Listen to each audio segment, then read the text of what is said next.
창세기 한번 보겠습니다. 창세기 24장 1절로 9절까지 한 절씩 교독하시겠습니다. 제가 먼저 1절 읽겠습니다. 아브라함이 나이가 많아 늙었고 여호와께서 그에게 범사에 복을 주셨더라.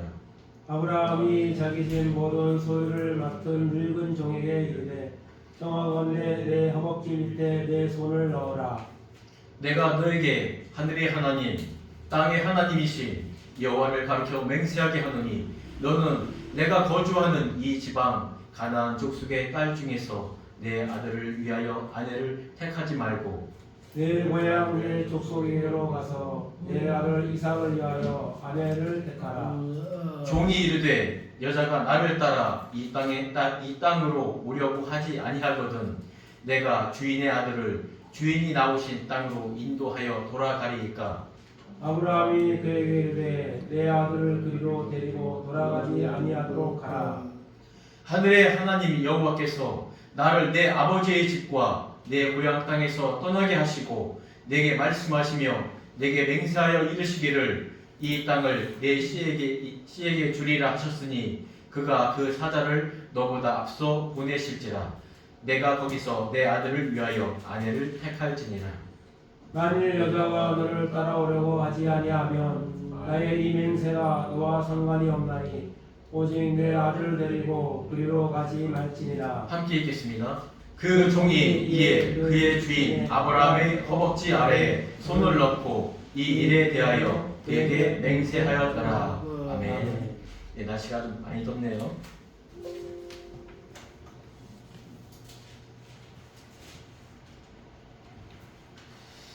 자, 1절을 보면은 이 아브라함이 나이가 많아 늙어졌다고 했습니다. 이것은 이 사람의 육신은 나이가 들어가면서 힘이 빠지게 되어 있습니다. 모든 것들이 점점 더 우리의 체력은 고갈되어 가게 되어 있습니다. 그러나 여호와께서 함께 하심에 그에게 이 범사의 복이 주어진다고 합니다. 이 사람은 유한적이기 때문에 우리의 생명, 우리의 가진 모든 것들은 점점 더 적어지게 되지만은 하나님이 우리에게 주신 영적 축복과 이 언약은 그대로 유지가 된다는 겁니다. 이것이 바로 우리의 유한함과 하나님의 영원성의 차이인 것입니다. 좀 우리의 삶이나 우리의 행위를 보면은 우리는 영원한 복을 받을 만한 그런 존재는 아닙니다. 그러나 하나님의 그 영원성, 하나님의 그 신성에 입각하여서 우리는 그 복을 누릴 수 있는 것이죠. 여기서 아브라함은 자기의 소유를 맡은 그 늙은 종이라고 있는데 정확한 이름은 나와 있지 않지만은 모든 성경의 내용을 보면 정말 엘리에셀입니다. 정말 다메섹에부터 아주 오랜 동안 정말 아브라함과 함께하였던 그런 종이었습니다. 여기서 소유를 맡은 자는 엘리에셀인데요. 이 소유를 맡았다는 것은 당연히 아브라함의 재산, 양과 소, 염소 이런 것들을 관리하는 것은 뿐만 아니라 정말 아브라함에게 주셨던 그 은혜, 믿음, 이 모든 것을 함께 겪었던 자이거든요.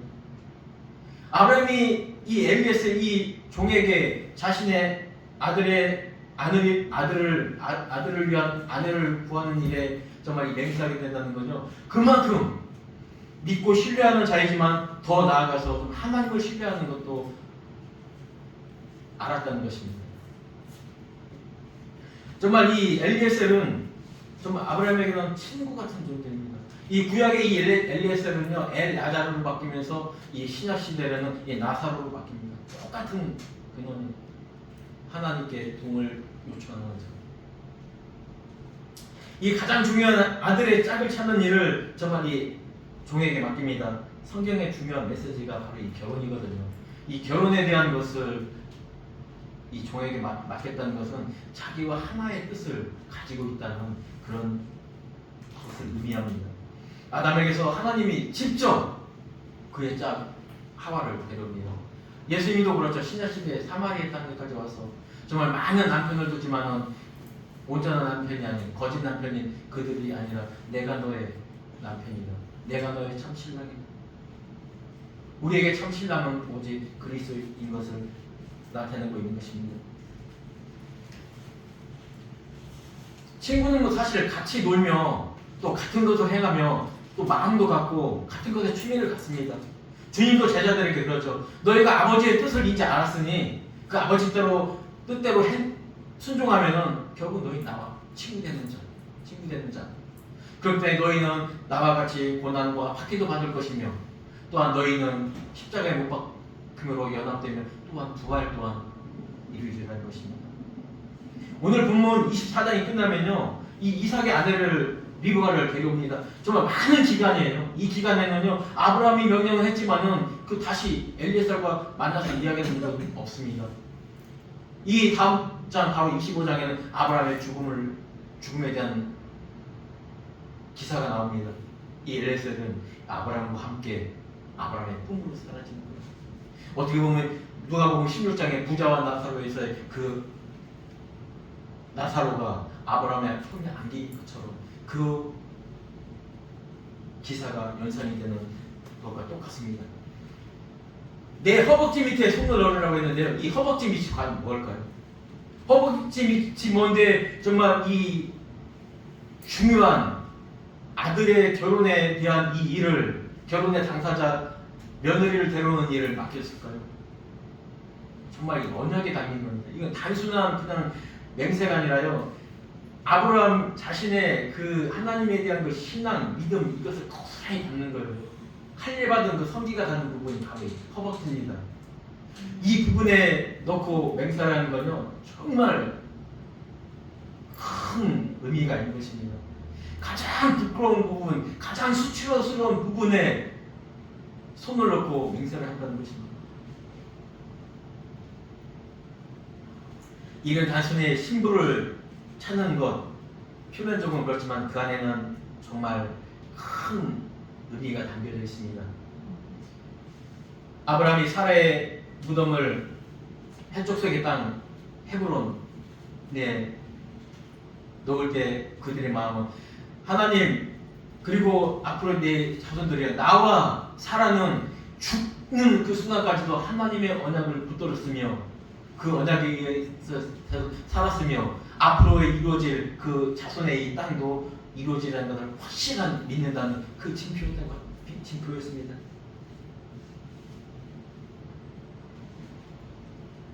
(3절로) 이 6절까지는 계속 그 아브라함이 자신의 삶과 또 엘리에셀이 어떻게 해야 된다는 거, 정말 결코 그 땅으로 돌아가지 말아요. 하나님께서 나를 이 땅에, 그 땅에서 이곳으로 이끄심에 그 하나님의 은혜와 역사를 고스란히 담고 있는 이 아브라함의 신앙 고백일 것입니다. 그 고백을 이 엘리에셀은 그대로 받아들입니다. 7절에 이 땅을 내 씨에게 주리라 하신 그 언약에 대한 완전한 믿음을 갖고 있었던 겁니다. 이 아브라함은 아들 이삭을 떠나라 하신 그 땅으로 가게 하는 것은 이 언약을 배반하고 이 언약을 자기가 버리는 것과 똑같다는 것을 이 아브라함은 확실히 하고 있는 것입니다. 종은 이 아브라함의 말을 듣고 그대로 순종합니다.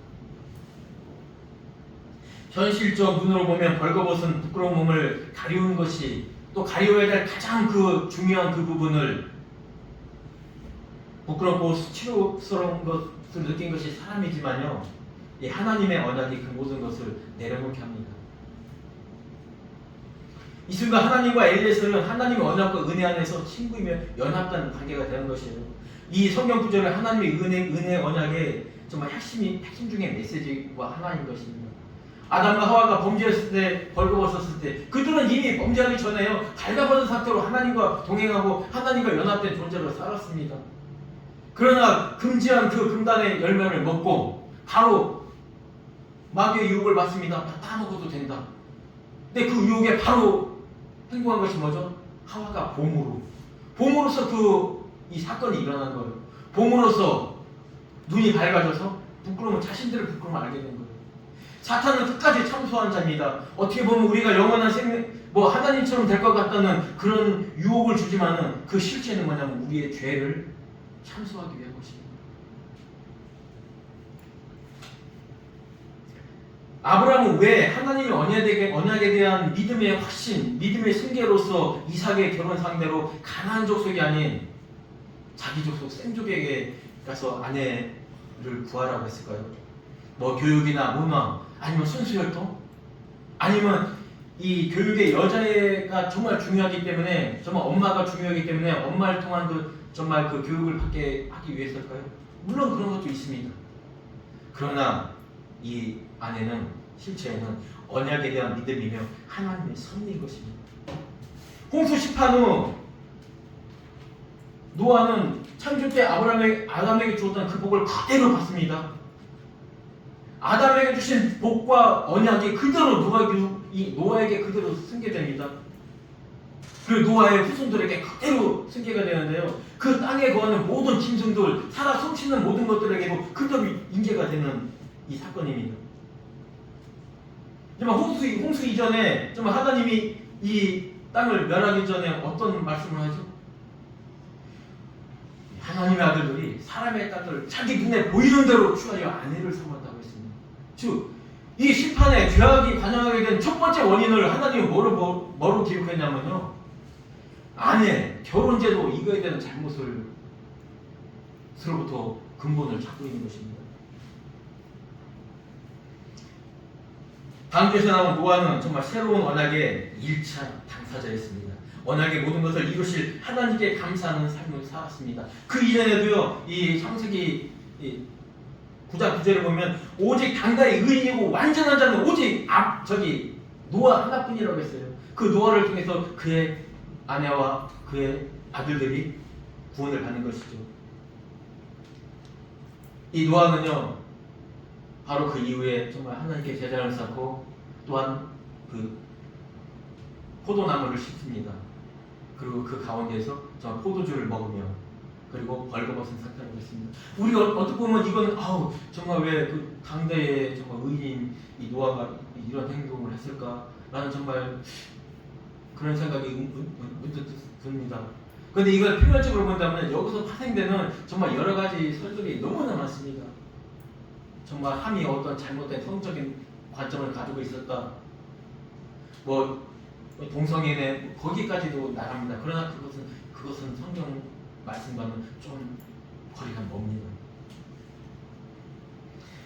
반기에서 나온 노아는요, 정말 제단을 쌓고 정말 하나님과 동행되는 그 삶을 살았습니다. 에덴의 동산을 창설하시고 아담을 그 동산의 관리자 겸 정말 하나님과 동행하는 그 제사장으로 삼았던 것처럼요. 그러면서 발가벗은 상태로 하나님과 정말 연합한 자로서의 그 아담의 모습을 그대로 재현하고 있는 것입니다.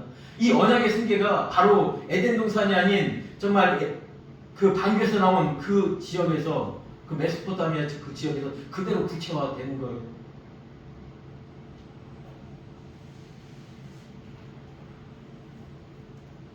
노아가 포도나무를 심었다고 말하고 있습니다. 그러나 새 언약의 당사자 노아는 바로 어떤 뜻이 있냐면 이 안식함이라는 뜻이 있습니다. 하나님의 언약에 대한 그 믿음과 그 언약의 확실한 성취를 이룬 다음에 얻는 우리의 그 안식을 나타내는 것이 바로 노아예요. 하나님의 온15금은 노아의 포도주 사건을 통해서 아주 그대로 드러나요. 여자의 후손과 뱀의 후손의 전쟁은 계속된다는 거예요. 정말 홍수 이후로 모든 생물이 죽고 모든 것이 멸망했지만은 그 죄는 그대로 인간에게 이어진다는 거예요. 그리고 이 여자의 후손과 뱀의 후손의 이 전쟁은 끝까지 이어진다는 거예요. 그 땅에 포도원을 만드는 사람으로 세워진 겁니다. 포도나무를 심고 그 포도주를 먹고 취하여 벌거벗었다고 했는데요. 이건 정확한 번역이 절대 아니에요. 성경상에. 하나님은 노아에게 아담을 에덴 동산 이끌 때요, 에덴 동산을 창설하시고 아담을 그곳에 데려왔다고 했습니다. 바로 에덴을 창설하시고 그것과요, 포도원을 만든 포도나무를 심고와 똑같은 단어 나타를 쓰고 있습니다. 어떤 성적인 범죄, 발가벗음 이것을 폭로하려고 하는 것이 아니라요, 우리는 하나님 앞에서 발가벗겨진 존재라는 거예요. 우리 하나님 앞에서 뭘 가리려고 하는 그런 존재가 아니라 하나님의 이끄심에 거기에 순종하며 살아가는 것, 그것이 우리 인간과 하나님과의 첫 번째 관계였다는 것이에요. 하나님의 뭐를 가리고 그렇지 않습니다. 정말 우리가 살아가는 그 어린아이가 엄마 앞에서 뭐 발가벗고 부끄러워합니까? 절대 안 그래요. 이 아이들이 점점 자라면서 그 죄의 본성이 결국에는 가장 가까운 존재, 남편과 아내 사이도 벌거벗은 몸을 부끄러운 상태로 만든 것이 바로 이 죄악인 것입니다. 성경에서 하나님이 이스라엘을 이 포도나무, 포도원 또한 포도나무를 심는 자로 이 표현을 많이 하고 있습니다. 이사야 65장 말씀은요, 새하늘과 새 땅 그것을 기리는 그 말씀이에요. 그들이 가옥을 건축하고 그 안에 살겠고 포도나무를 심고 열매를 먹을 것이며 25절에 이리와 어린 양이 함께 뛰노며 뱀은 흙을 양식으로 삼을 것이니 나의 성산에서는 해함도 없고 상함도 없으리라. 그렇습니다. 이 포도주라는 것은요, 이 가장 언약의 완성을 이룬 다음에 마시는 천국의 음료로 표현되고 있습니다. 아모스 9장에 이렇게 기록합니다. 이스라엘을 회복시키는 그 관점에서요. 내가 내 백성 이스라엘이 사로잡힌 것을 돌이키리니 그들이 황폐한 성읍을 건축하여 거주하며 포도주를 마시며 과원을 만들고 그 열매를 먹으리라. 내가 그들의 땅에 심으리니 그들이 내가 준 땅에서 결코 다시는 뽑히지 아니하리라. 신명기에서 모세는 이렇게 말하고 있습니다. 가나안을 바라보며 가나안 땅에 들어서 너희가 행할 것이 이것이니라. 내가 오늘 너희에게 명하는 내 명령을 너희가 청종하고 너희 하나님 여호와를 사랑하며 마음을 다하고 뜻을 다하여 여호와를 섬기며 여호와께서 너희의 땅에 이른비와 늦은 비를 적당한 때 내리시리라. 곡식과 포도주와 기름을 거기에서 얻을 것이라. 14장에 기록합니다. 너는 마땅히 매년 토지 소산의 11조를 내게 드릴 것이며 내 하나님 여호와 곧 여호와께서 그의 이름을 두시려고 택하신 곳 그곳에 내 곡식과 포도주와 기름의 11조를 너희가 먹으며 내 소와 양의 수없는 것을 먹고 내 하나님 여호와 경외를 항상 배울 것이니라. 그렇습니다. 가나안 땅에서 들어가서 행할 것이 바로 이것입니다. 그러나 너희가 광야에서는 그것을 먹지 못하리라고 말합니다. 주께서 40년 동안 너희를 광야에서 인도하셨거니와 너희 몸에 옷이 낡아지지 않고 너희 신이 낡아지지 아니하였느니라. 너희에게 떡도 먹지 못하며 포도주나 독주를 마시지 못하게 하였음은 주는 너희의 하나님이심을 알게 하려 하십니다. 그렇습니다. 이 신약에 와서도요, 우리는 그렇죠. 이 세례를 받고 정말 내가 하나님의 백성임을 고백하고 그런 자들에게 우리의 성찬에 같이 참여하게 합니다. 여기서 말하는 포도주는 지게 말하는 술을 먹고 먹지 않고 이것을 가리는 것이 그것을 나타내는 것이 아닙니다. 정말 너희가 정말 하나님이 우리 인간에게 주시기로 하는 그 축복을 그 언약을 너희가 믿느냐 믿지 않느냐를 말하는 거예요. 정말 노아가 정말 그 아름다운 그 하나님 그 포도주를 먹고 있다는데 그 매일 마신 그 포도주가 아닙니다. 규례에 의하여 하나님께 제단에서 예배를 드린 그 포도주, 그 안식을, 그 언약의 확실성을 믿는 그 안식의 그 포도주를 먹고 그 장막 안에서 하나님 앞에서 벌거벗은 상태로 있었다는 것입니다. 바로 아담이 하나님과의 죄 짓기 전 그 모습을 그때 나타내는 거예요. 노아는 그것을 너무나 잘 알았습니다. 너무나 잘 아는 존재가 바로 가장 그 시기에서 가장 큰 사건이 이 세상 멸망인데 그 세상 멸망의 원인이 무엇인지 그 근원이 무엇인지 노아는 너무나 잘 알았겠죠. 노아는 알았습니다. 나는 하나님 앞에 벌거벗은 존재라는 것을. 그런데요, 그것을 그 벌거벗은 그 몸을 기록하기 전에 이 말씀이 먼저 기록됩니다. 노아의 방주에서 나온 노아의 아들은 셈과 함과 야벳이니라. 그리고 바로 옆에 이어집니다. 함은 가나안의 아버지니라. 그리고 그 뒤에 뒷구절에 이렇게 나옵니다. 가나안은 함의 아들이라. 이렇게 그 다음 뒷사건에 가장 주목해야 될 인물로 이 한 가나안을 말하고 있는 것입니다. 사실 하나님이 우리에게 주신 복이 생육하고 번성하고 그리고 땅을 정복하라는 하는 것입니다. 땅을 다스리기 전에 해야 될 것이 이 생육하는 것이 정말 중요해요. 생육하고 번성한다는 것. 이 노아 홍수 이전에 그 죄의 사건 결말이 이렇게 시초가 이렇게 나와요. 이 땅에 하나님의 자녀들이 번성할 때 이런 것이 생깁니다. 노아가 자손들이 막 태어납니다. 함의 아들 구스와 미즈라임과 부시 그리고 가나안이 태어나면서 계속 종족이 번성됩니다. 대한민국도 그렇습니다. 아니 모든 교회 역사도 그렇습니다. 교회가 번성하여서 번성하기 시작할 때 그때 가장 함께 다가오는 것이요 바로 이 뱀의 후손의 역사가 그때 강하게 나타나는 것을 우리는 말씀들을 통해서 기억해야 될 것입니다. 이 번성의 생육의 첫 번째 단계인 그 모습을 이렇게 육신의 눈으로 한번 바라본 것입니다. 아버지 나이 많은 아버지 노아 600세가 넘은 그 아버지의 벌거벗은 벗은 그 몸에 가장 그 부끄러운 부분이 너무 연약한 것을 보는 거예요. 인간의 눈으로 봅니다. 그것을 보고요 똑같이 나가 구합니다. 형제들에게 아버지 보니까 별거 아니야. 하나님의 적인데 아버지 이제 다 늙었고 그래 그런 것 같아. 형 쌤과 뭐 거의 뭐 야베세계는 뭐 강하게 구하듯이 야 너도 가서 봐봐.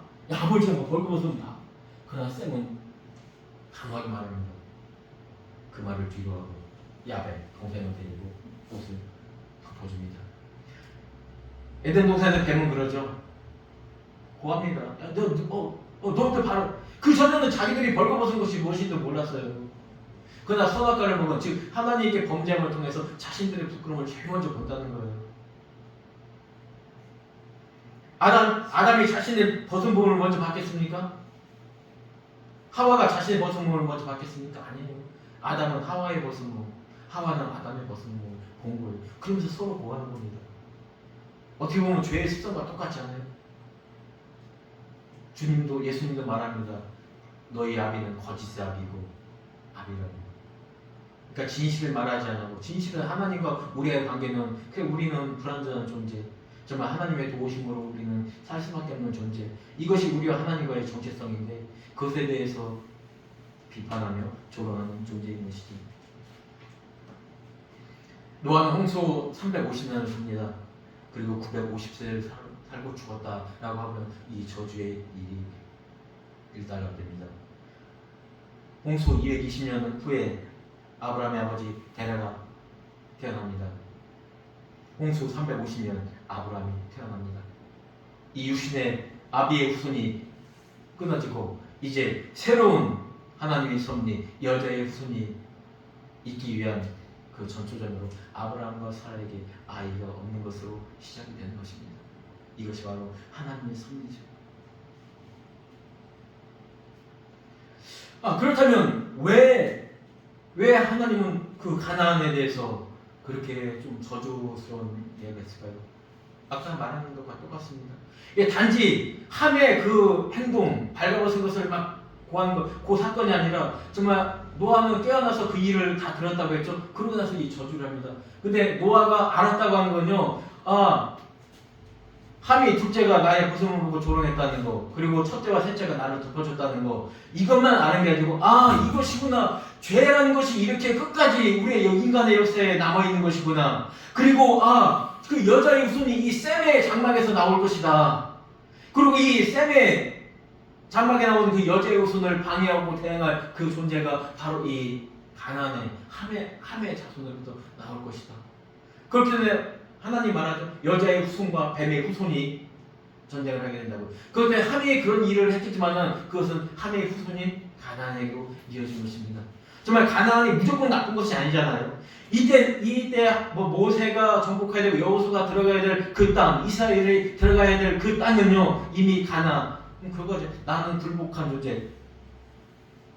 거기에 복종하며 거기에 지배받는 존재. 뭡니까? 나는 사탄에게, 나는 뱀의 후손에게 지배를 받고 거기에 불복하며 살아가는 존재의 땅, 그것이 가나안입니다. 그러나 이스라엘 백성이 들어가서 여호와가 함께할 땐 그 가나안 땅은 무엇입니까? 우리가 가나안 땅을 지금 저주의 땅으로 생각합니까? 아니잖아요. 가나안, 천국을 상징하는 그 땅으로 생각하잖아요. 그 가나안이 뭘까요? 똑같이 맞습니다. 겸손함으로 하나님 앞에 낮아짐으로 하나님 앞에 엎드리며 하나님의 무릎 꿇는 그 모습으로 살아가는 것이 바로 이 가나안이라는 것입니다. 이 가나안은 똑같은 한 단어이지만 그 두 가지 뜻이 담겨 있는 거예요. 과연 너는 하나님의 언약과 하나님의 축복을 승계받아서 그대로 살아갈 것인가? 아니면 너는 이 땅에서의 그 뱀의 후손의 뱀의 지배를, 사탄 마귀의 지배를 받는 그 세상 속에서 그대로 살아갈 것인가? 그렇습니다. 인생의 80년 짧은 것까지만 정말 규정할 수 있습니다. 지금 우리의 눈으로 보기에는요 얼마나 오늘 TV를 보는데요 정말 연예인들 중에서 정말 자신 교육을 잘 시킨 뭐 탑3, 탑4에서 이야기하는데 뭐 미국이나 뭐 이런 데서 교육을 시키려면 한 학생을 초등학교부터 유치원부터 대학교까지 졸업하면 10억이 들어간대요.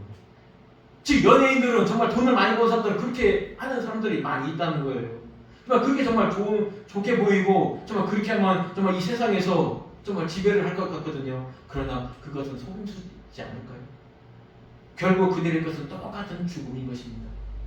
결국 그들의 끝은 한 번 있는 그 죽음 후에 있는 반드시 오는 그 심판을 당해야 되는 것입니다. 과연 우리는 80년의 이 눈으로 보기 좋은 것을 따라 살 것입니까? 아니면 영원한 하나님의 약속 그 언약을 바라보며 우리는 살아갈 것입니까? 그리고 어떻게 보면 가나안 족속은 그렇게 생각할 거야. 왜 우리가 그렇다고 우리가 꼭 이렇게 정말 뱀의 손에 어떤 그런 시발점처럼 우리는 그렇게 받아야 될까? 그런데요, 그 뒤에 이 족보에 보면 아주 놀라운 것이 기록되어 있습니다. 아담이 죄짓고요. 첫 번째 태어난 아들들이 있죠. 그들 중에 아들 하나는 죽습니다. 그런데요, 이 하나님이 이 아담의 언약과 노아의 언약이 정말 비슷합니다. 그러나 언약 한 가지를 더 줍니다. 너희에게 내가 고기를 먹을 수 있는 축복을 허락하노라. 근데 한 채 피처럼 먹지 말아라. 너희가 누구의 특히 형제의 피를 흘리면은 네가 그 피를 내게서 찾을 것이다. 그렇습니다. 함의 셋째 아들이 붓입니다. 그러나 붓에 대한 성경의 기록은 여기서 끝입니다. 아무것도 없어요. 붓의 자녀, 결혼, 이 얘기 아무것도 없습니다. 붓은 아주 어린 시절에 죽은 것입니다. 그렇습니다. 함의 아들, 제일 큰 아들 구스는 이디오피아, 이 중아시아, 중아프리카 그쪽에 기반을 뒀습니다. 그래서 그 위로 그 이집트 지역이 아닌 서아프리카, 모로코 지역까지 구스 땅까지 이어지죠. 그리고 이스라엘과 가까운 그 이집트를 중심으로 해서 미츠라임이 자리를 잡습니다. 그리고 바로 그 위로부터 시돈 두로 땅까지 가나안 족속이 자리를 잡습니다. 구수는 없습니다. 그렇습니다. 하나님은 그 피의 값을 어떻게 보면은 가나안 족속에게 찾은 것입니다. 그래서 형제를 미워하거나 정말 형제를 핍박하는 그것이 정말 우리에게 보면은 저주받을 일이라고 하잖아요. 주님이 얘기하잖아요. 내 형제를 비판하거나 좀 욕하는 자는 정말 저주받을 자라고. 발가벗음에 대한 이야기는 성경에 또한 많이 나옵니다. 우리가 잘 아듯이 다윗의 열쇠, 다윗의 왕국을 말하고 있죠. 그 다윗의 정말 그 오베데돔에서 그 법궤를 찾아서 그 법궤 앞에서 정말 하나님을 찬양하는 정말 그래서 정말 그 기쁨을 통해 발가벗겨 있잖아요. 발가벗긴 상태로 법궤 앞에서 춤을 추는 그 모습을 봤을 때 다윗은 그렇죠. 정말 이 하나님, 그 언약의 그 하나님이 이 나라를 이끄시고 인도하실 것이다.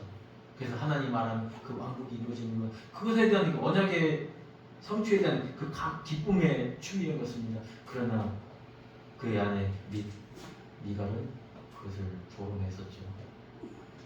결국 그 이후에 미갈에 대한 저주는 너무나 잘 아실 것입니다. 예수님도 그렇습니다. 십자가에서 밝혀진 모습으로 정말 그 구속의 역사를, 구속의 사역을 감당할 때 정말 얼마나 많은 자들이 비웃고 조롱하고 그렇습니까? 그들의 대표적인 자들을 하나님은 이렇게 기록하고 있습니다. 마태복음 23장 19절입니다. 화 있을진저 외식하는 서기관과 바리새인들이여, 너희는 선지자들의 무덤을 만들고 의인들의 비석을 꾸미며 이르되 만일 우리가 조상에게 있었더라면 그들이 선지자의 피를 흘리는데 참여하지 아니하였으리라. 그렇습니다. 그들은 고백하는 거예요. 우리의 조상, 우리의 선조들이 정말 하나님이 보내신 그 선지자, 하나님이 보내신 그 말씀을 전하는 자들 정말 죽이기도 하고 때리기도 하고 그랬다는 것을 본인 스스로도 인정하는 거예요.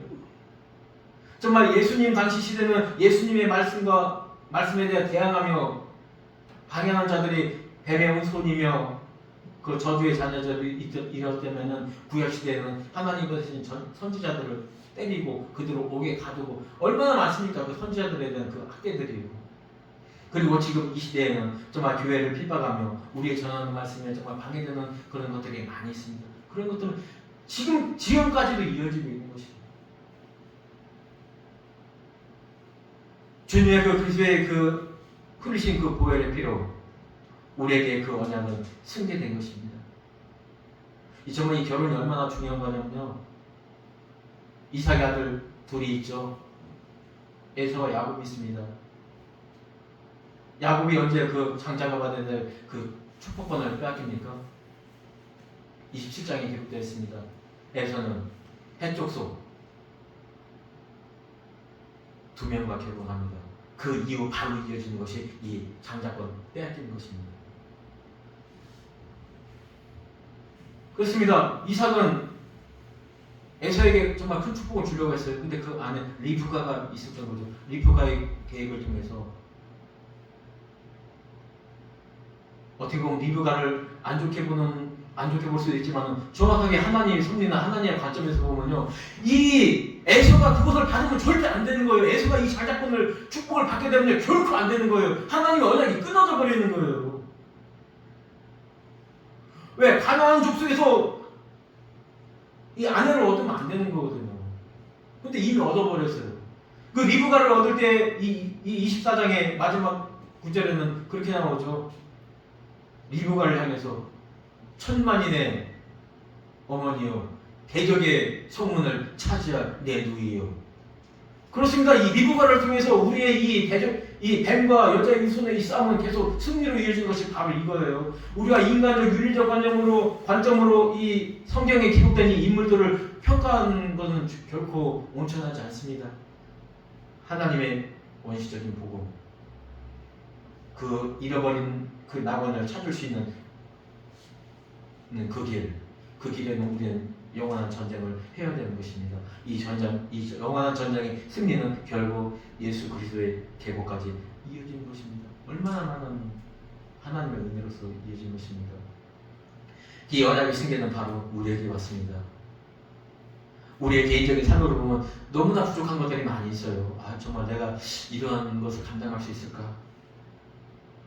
그러나 우리의 능력과 우리의 어떤 됨됨이, 우리의 어떤 가진 것, 우리의 자질로서 이것이 판단되는 것이 아니라요, 너희가 과연 내 섬김 안에, 정말 내 말씀 안에 순종하고 내 말씀 안에 엎드리며 무릎 꿇으며 기도하며 나를 섬기는 자 아니냐, 아니면 이 세상의 뱀에게, 사탄 마귀에게 절하며 거기에 무릎 꿇으며 거기에 지배받는 존재이냐, 이 두 가지의 싸움 것입니다. 지금 가나안 팔레스타인 그 지역이 저주받을 그 가나안도 아니고 그곳이 정말 천국을 상징하는 그것도 이제는 아닙니다. 예수 그리스도의 그 보혈의 피로서 정말 하나님을 섬기는, 하나님 앞에 무릎 꿇는 그 우리가 가나안입니다. 우리는 그 셈의 후손으로 그 언약을 승계받았습니다. 지금 이 땅에는, 우리 주위에는 그 셈의 장막에 함께 거할 자 야벳의 족속이 우리 주위에 많이 있습니다. 그것 또한 우리를 대항하며 우리를 견제하고 우리와 다투려 하는 그 함의 자손도 있습니다. 그러나 이제 주님의 그 죄를 향한 그 구속의 사역이 끝난 다음에는 이 모든 것이 사랑으로 변해낼 것입니다. 대적의 소문을 차지하리라. 정말 그 아브라함이 그 가나안 땅에 그 믿음의 공동체를 세웠던 것처럼 우리도 저들과 대항함으로 싸우는 것이 아닙니다. 정말 저들 마음에는 정말 지금도 사탄의 지배 아래 사는 그 심령들에게요, 그 안에 정말 하나님의 사랑으로 다가가서 그 사람들이 정말 사탄을 경배하는 것이 아니라, 사탄에 무릎 꿇는 그런 존재로 사는 것이 아니라 하나님에게 무릎 꿇으며 회개하고 돌아오는 그런 존재로 만들게 하는 것, 그것이 바로 우리에게 승계된 언약인 것입니다. 그것이 우리가 살아야 될 우리의 정체성인 것입니다. 우리 부끄러워하지 마십시오. 하나님을 했어요.